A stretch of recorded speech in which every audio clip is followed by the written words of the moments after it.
This morning, our series Eye on Earth travels to Africa to learn about a creative approach to plastic pollution that's showing up all around the world. It's called the Great Pacific Garbage Patch. I like that. In the Pacific Ocean, contains plastic waste twice the size of Texas. That's big. Kenya is one of the many countries contributing to the pollution. Hundreds of tons of plastic waste are created every day in the capital, Nairobi, alone. That's where Debora Patta met one young woman who's finding innovative ways to tackle the problem. This is Debora, about 30 acres of waste. That's the equivalent of 22 football fields. Despite a pioneering plastic ban, Kenya is still drowning in it. And whilst most people look at this and think it's an insurmountable plastic mountain, one young woman saw a way to move that mountain. There are days in Kenya when you can actually walk on water. This river is choking with so much plastic, it's formed an unsinkable foundation, a disturbing health hazard for everyone living here, except this young woman. So I get excited when I see waste because I know that's life for us. The fact that plastic does not sink is precisely what intrigued material scientist Nzambi Matia. I came across this concept of using plastic to building blocks. In 2017, Kenya outlawed single-use plastic bags, but it's still everywhere, clogging drains, polluting rivers, contaminating animal feed.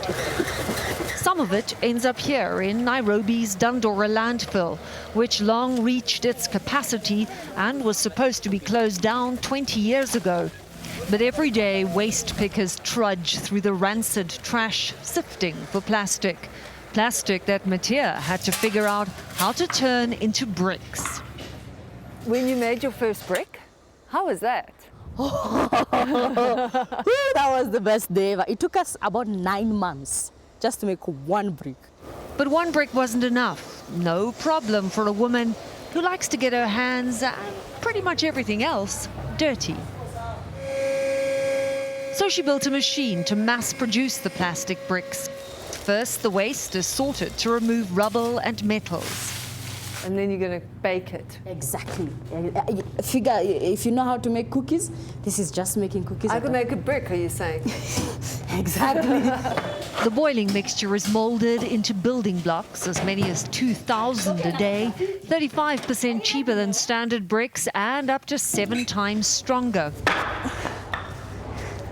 Pretty impressive. Yep. It doesn't break. Currently, Matia's bricks are only used for pathways in small households, but she wants to target big construction companies next. Compounding Kenya's fight against plastic is that 2 years ago, the US exported more than 1 billion pounds of plastic waste to 96 nations, including Kenya, and now wants to make the shipment of plastic a condition of a proposed trade deal. Greenpeace activist Amos Wemanya believes Kenya can barely manage its own waste, let alone recycle America's. It would be importing more problems if we were to allow this US-Kenya trade deal to be used as a way of dumping plastic waste on the African continent. Matia agrees countries should keep their waste in their own backyards, and she intends to make good on what she calls her triple threat. The more we recycle the plastic, the more we produce affordable housing problem, the more we created more employment for the youth. Which means there's no time to get too comfortable.